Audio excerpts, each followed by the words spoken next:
Hello students, कैसे हैं आप सब लोग। उम्मीद करती हूँ सब अच्छे होंगे और स्वस्थ होंगे। मैं Meena Rana ICT virtual class में आपका स्वागत करती हूँ। स्टूडेंट्स, हम पढ़ रहे हैं क्लास 6 की हिंदी। प्रीवियस लेक्चर में हमने शब्द विचार पढ़ाए थे। शब्द विचार का जो तीसरे आधार पर शब्द के भेद किए थे हमने, जिसमें हमने विकारी और अविकारी शब्द पढ़े थे। विकारी शब्दों के भी 4 भेद होते हैं, जिसमें संज्ञा, सर्वनाम, क्रिया और विशेषण थे। आज से हम इसी को स्टार्ट करेंगे और विकारी शब्दों का पहला भेद है आपका संज्ञा।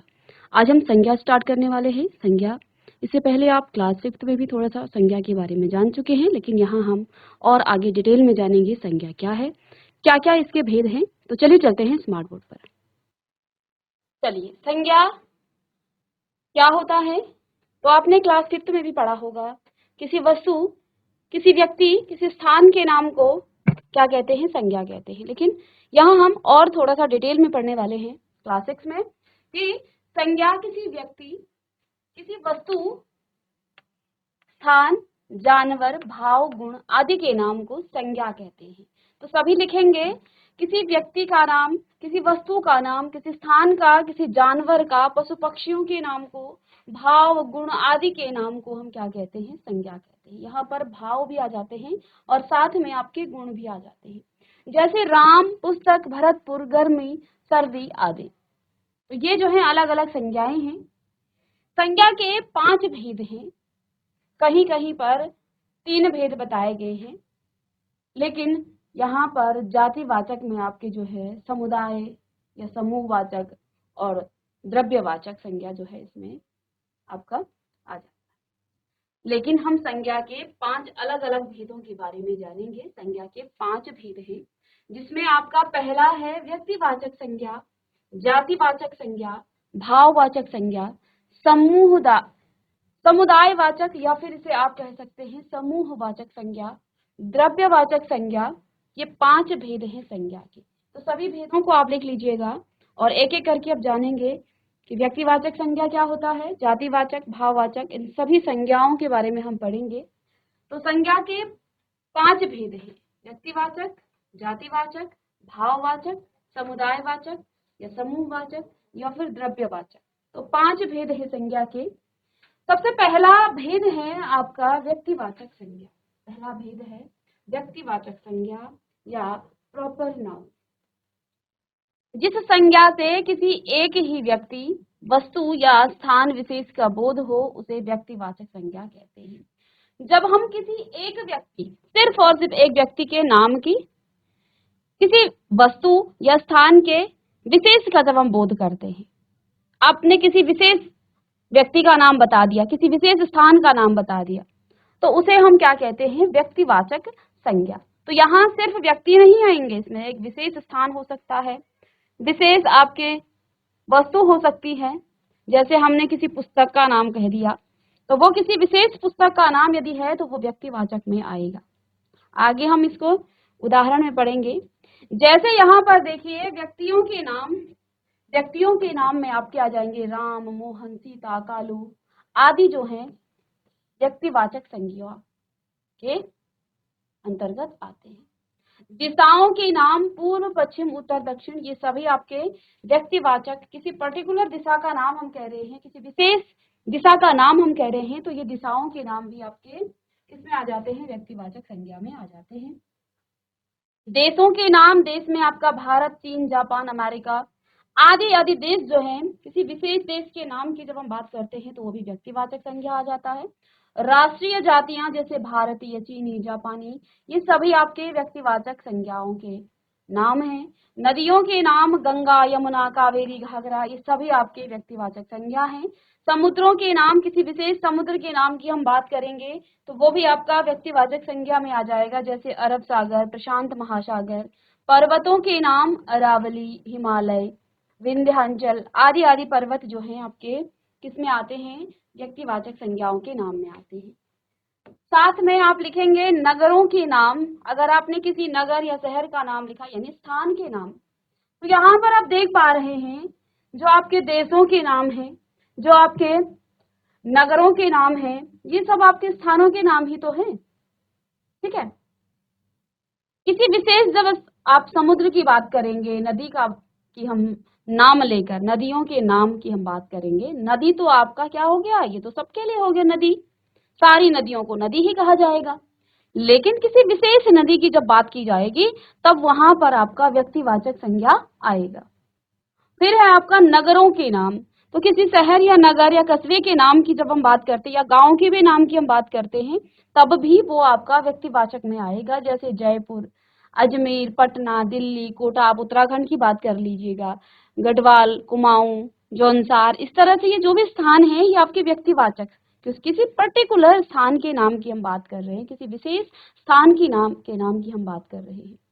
आप समाचार पत्र पढ़ते हैं सुबह सुबह, तो समाचार पत्र में भी आपका, समाचार पत्रों के नाम भी आपके किसमें, व्यक्तिवाचक। जैसे आपका राजस्थान पत्रिका, दैनिक भास्कर, दैनिक जागरण आप पढ़ते हैं, अमर उजाला आप पढ़ते हैं, हिंदुस्तान टाइम्स पढ़ते हैं, तो ये सभी पत्रों के नाम आपके किस में आ जाते हैं, व्यक्तिवाचक संज्ञा में आ जाते हैं।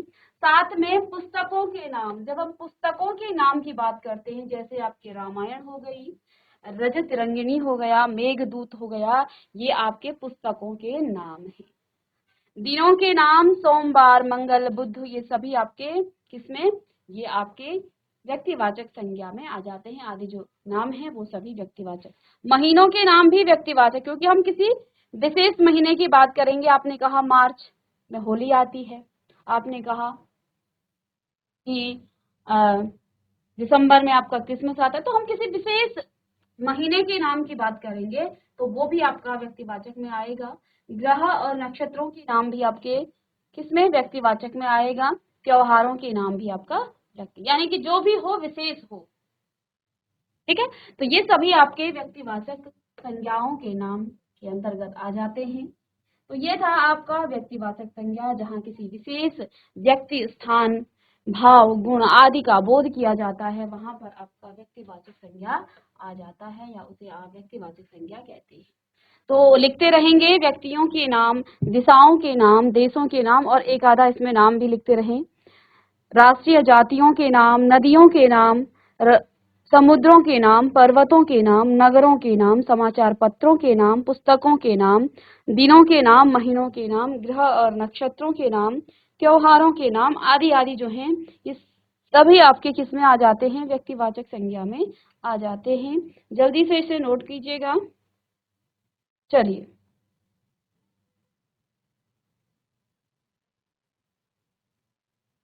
अब आगे देखिए, नेक्स्ट आपका दूसरा है जातिवाचक संज्ञा।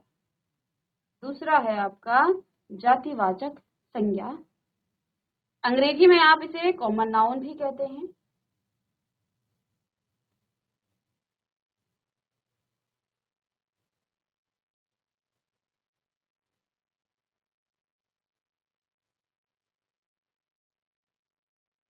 चलिए, अब जातिवाचक क्या है, देखिए व्यक्तिवाचक संज्ञा में तो किसी विशेष स्थान, व्यक्ति, वस्तु, किसी का भी विशेष का नाम होना चाहिए। जाति में जो है हम किसी एक विशेष की बात नहीं करेंगे, इसमें समस्त जाति का बोध होता है। तो इसमें आप लिख लीजिएगा, जो संज्ञा शब्द किसी एक ही प्रकार के व्यक्ति या वस्तु का बोध कराते हैं उन्हें जातिवाचक संज्ञा। अब संपूर्ण का मतलब ये है कि हमने किसी एक के बारे में बात की, जैसे यहाँ पर पहला लिखा है मनुष्य। इस संसार में आप जितने भी प्राणी, जितने भी मनुष्य हैं, संपूर्ण मनुष्य जाति का यहाँ बोध हो रहा है। लेकिन सिर्फ एक ही जाति का मनुष्य ही, हम पशु की बात नहीं करेंगे, गाय भैंस की बात नहीं हो रही है यहाँ पर, या किसी पक्षी का नाम नहीं ले रहे हैं हम यहाँ। मनुष्य तो समस्त मनुष्य जाति का बोध करता है, ये शब्द मनुष्य यहाँ पर समस्त मनुष्य जाति का बोध कर रहा है। संसार में जितने भी पहाड़ हैं, समस्त पहाड़ों का बोध, सिर्फ यदि पहाड़ कहा जाए, लेकिन किसी विशेष पहाड़ का नाम लिया जाए तब तो वो व्यक्तिवाचक में आएगा। लेकिन जब हम सिर्फ पहाड़ कहें तो वो आपका जातिवाचक में। किसी विशेष नदी का नाम लेने पर व्यक्तिवाचक, लेकिन सिर्फ नदी कहने पर वो समस्त जाति, नदी जातियों का, जितनी भी नदियां हैं सभी को हम नदी ही कहते हैं। तो ये जो है आपके समस्त नदी का यहाँ पर बोध किया जा रहा है। भाई यानी कि समस्त जितने भी भाई हैं, ठीक है, तो ये समस्त जाति का बोध करता है। यहाँ कुछ शब्द लिखे हुए हैं, भाई, बहन, मामा, चाचा, बेटा, जितने भी रिश्ते हैं, बेटी, माता, पिता, मंत्री, पंडित, जुलाहा, और ये जितने भी जो है आपके व्यावसायिक काम होते हैं, प्रोफेसर, शिक्षक, कवि, लेखक, पुस्तक, घोड़ा, गाय, कौवा, तोता, मोर, कुर्सी, मेज, आम, देखिए बहुत सारे हैं, लेकिन यहाँ पर कुछ चीजें जो हैं बस लिखाई गई हैं, आदि करके आप इसे बस छोड़ दें, क्योंकि समझना जरूरी है।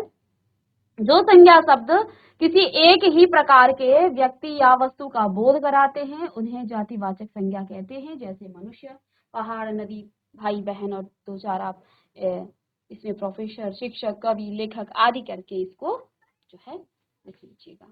तो जाति में संपूर्ण जाति का एक ही, लेकिन एक ही प्रकार के व्यक्ति या वस्तु का बोध हम किसमें करते हैं? व्यक्तिवाचक में करते हैं, ठीक है। लेकिन जातिवाचक में एक ही प्रकार के व्यक्ति हो सकता है, वस्तु हो सकता है, किसी स्थान का व्यक्ति या वस्तु का बोध हम कराते हैं, ठीक है। लेकिन उन्हें जो है यहाँ पर संपूर्ण जाति का बोध होगा। जैसे मनुष्य कहा तो सिर्फ मनुष्य ही उसमें आएंगे, लेकिन संपूर्ण जाति का यहाँ पर बोध होगा। आगे नेक्स्ट लिखेंगे भाववाचक संज्ञा। नेक्स्ट है आपका थर्ड, भाववाचक संज्ञा। भाववाचक संज्ञा जिन संज्ञा शब्दों से किसी व्यक्ति, वस्तु और स्थान के गुण, दोष, धर्म, अवस्था और भाव आदि का बोध हो उन्हें भाववाचक संज्ञा कहते हैं।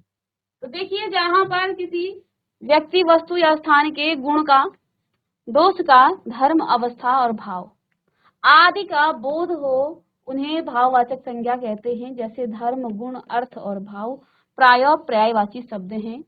जैसे लंबाई, बुढ़ापा, नम्रता, मिठास, क्रोध, शत्रुता, दया, करुणा आदि शब्द जो हैं आपके भाववाचक संज्ञा में आ जाते हैं। इसे भी आप नोट कीजिए। चलिए,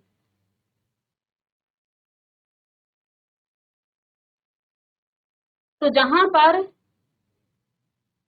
किसी व्यक्ति, वस्तु, स्थान के गुण, दोष, धर्म, अवस्था और भाव आदि का बोध हो उन्हें भाववाचक संज्ञा कहते हैं।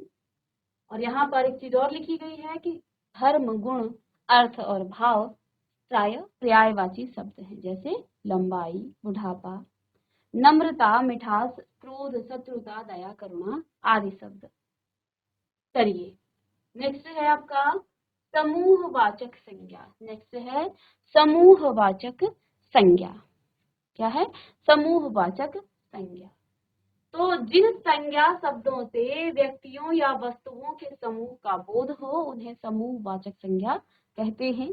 जैसे सभा, सेना, दल, संघ, कुंज, कक्षा, संसद, भीड़, टोली, मंडली आदि। अब यहाँ पर जो है व्यक्तियों के समूह, कलेक्टिव नाउन, जहाँ पर किसी कलेक्शन का, अब देखिए जहाँ पर कुछ लोगों का समूह होता है, कुछ वस्तुओं का समूह हो, तो उसे आप समूहवाचक संज्ञा कहते हैं, ठीक है। देखिए जाति में तो संपूर्ण जाति का बोध हो जाता है। हमने मनुष्य कहा है तो संसार भर में जितने मनुष्य हैं। अब यहाँ पर समूहवाचक में हमने कहा दल, तो दल में भी कुछ मनुष्य होंगे, लेकिन कुछ की बात कर रहे हैं, क्योंकि एक दल जो है कुछ व्यक्तियों का, संघ किसी कुछ व्यक्तियों का संघ हो सकता है। कक्षा में कुछ व्यक्ति होंगे जिसमें आपके छात्र छात्राएं होंगी, ठीक है। संसद में भी आपकी भीड़ में भी व्यक्ति होंगे, लेकिन समस्त भीड़ की, जितने संसार भर में जितने भी व्यक्ति हैं उनकी बात नहीं हो रही यहाँ पर सिर्फ समूह की बात हो रही है। हो सकता है उस समूह में 4 लोग हों, हो सकता है उस समूह में 1000 लोग हों या उससे ज्यादा हों, ठीक है।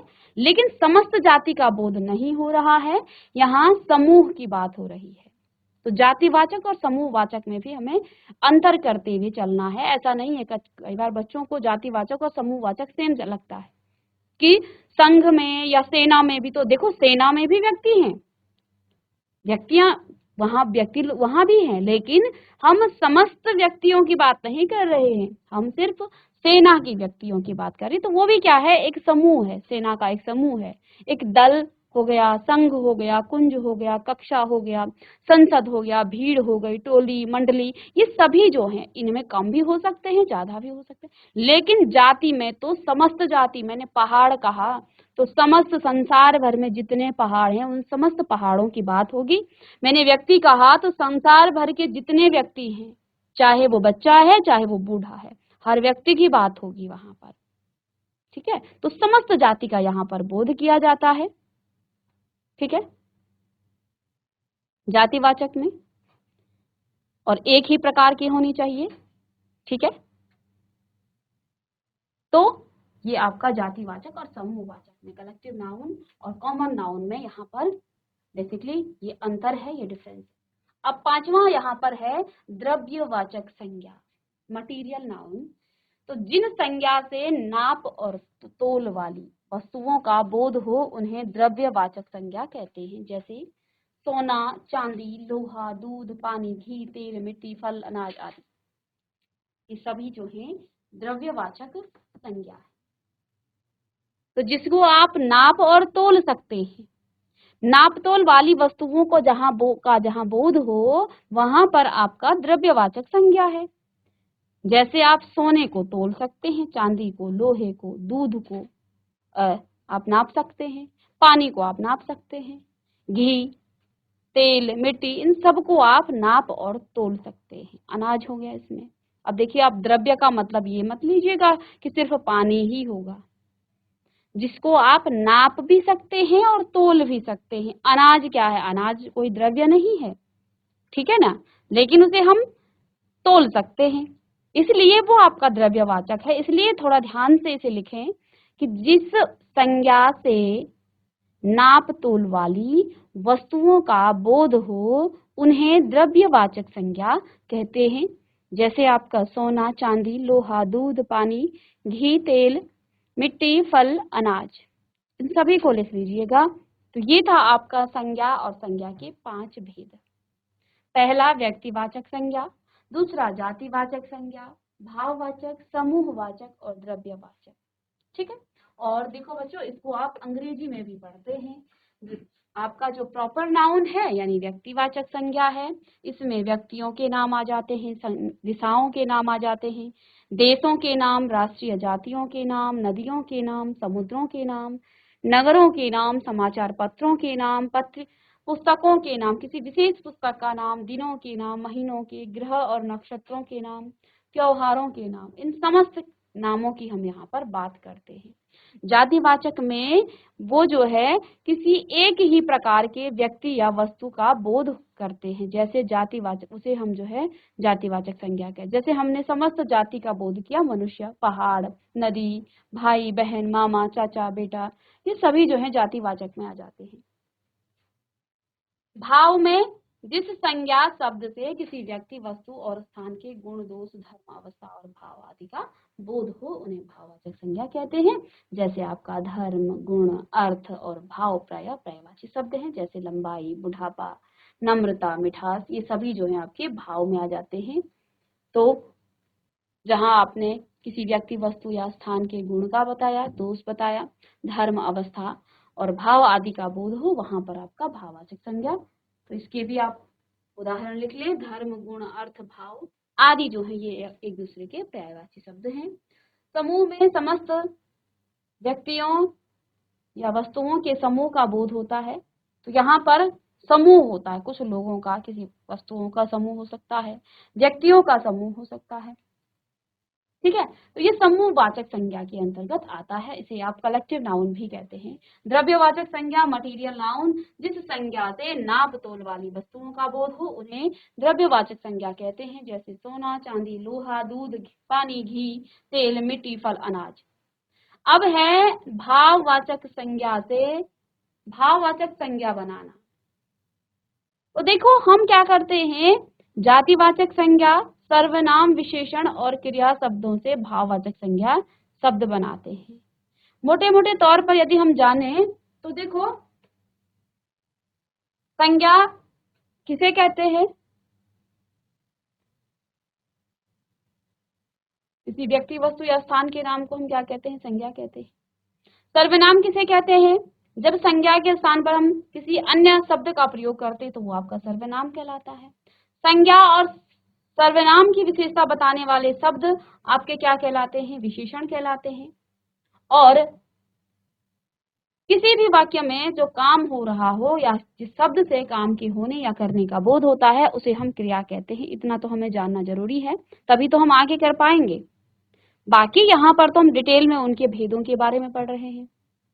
तो संज्ञा जिसमें किसी व्यक्ति, वस्तु, स्थान, भाव, गुण आदि का बोध हो, वहां संज्ञा होती है। संज्ञा की जगह पर हम सर्वनाम का प्रयोग करते हैं। संज्ञा और सर्वनाम की विशेषता बताने वाले शब्द विशेषण कहलाते हैं। और किसी वह शब्द जो किसी काम के होने या करने का बोध हो, जिससे वो आपका कहलाता है क्रिया। अब इस क्रिया से देखो, हम संज्ञा से, सर्वनाम से, विशेषण से और क्रिया शब्दों से भाववाचक संज्ञा बना सकते हैं। ठीक है, चलिए लिखिएगा भाववाचक संज्ञा बनाना। तो भाववाचक संज्ञा कैसे बनाएंगे, इनको भी आप लिखेंगे, ये आपको प्रश्न पूछे भी जाते हैं। चलिएगा, तो भाववाचक संज्ञा बनाने के लिए सबसे पहले आप किसका, जातिवाचक संज्ञा से भाववाचक संज्ञा बनाना आप सीखेंगे। जातिवाचक संज्ञा से भाववाचक। तो जाति क्या है, बूढ़ा, बूढ़ा क्या है, एक जाति है। मित्र क्या है, जाति है। नौकर आपका जाति है। जवान भी आपका जातिवाचक संज्ञा है। अब बूढ़ा से आपने बुढ़ापा बनाया तो ये भाव बन गया। बुढ़ापा क्या है, ये भाव आ रहा है। देखो, बुढ़ापे में एक भाव प्रकट हो रहा है, भाई उस पे बुढ़ापा आ गया है, या वो है ना। मित्र क्या है, जातिवाचक संज्ञा है, लेकिन मित्रता भाव को प्रकट कर रहा है, मित्रता। नौकर तो जाति है, लेकिन जातिवाचक संज्ञा है, लेकिन नौकरी भाव है। जवानी, जवान तो आपका क्या है, एक जातिवाचक संज्ञा है, लेकिन जवानी आपका भाव है। ऐसे ही लड़का का लड़कपन, दास का दासता, शत्रु का शत्रुता, मनुष्य का मनुष्यता, कलाकार का कलाकारी और बालक का बालकपन। इतना आप लिख लीजिएगा आज। नेक्स्ट क्लास में हम सर्वनाम से भाववाचक बनाएंगे, फिर विशेषण से और फिर क्रिया से बनाएंगे। तो जातिवाचक संज्ञा से, शब्दों से आप भाववाचक संज्ञा बना सकते हैं। जैसे यहाँ बूढ़ा तो आपका जातिवाचक संज्ञा था, लेकिन बुढ़ापा आपका भाववाचक है। तो स्टूडेंट्स, आज की क्लास में हमने संज्ञा पढ़ा और संज्ञा के 5 भेद हमने पढ़े। साथ में भाववाचक संज्ञा कैसे बनाते हैं, जातिवाचक से हमने भाववाचक बनाना सीखा। अब नेक्स्ट क्लास में आगे इसको कंटिन्यू करेंगे। तो मिलते हैं नेक्स्ट लेक्चर में, तब तक के लिए थैंक यू।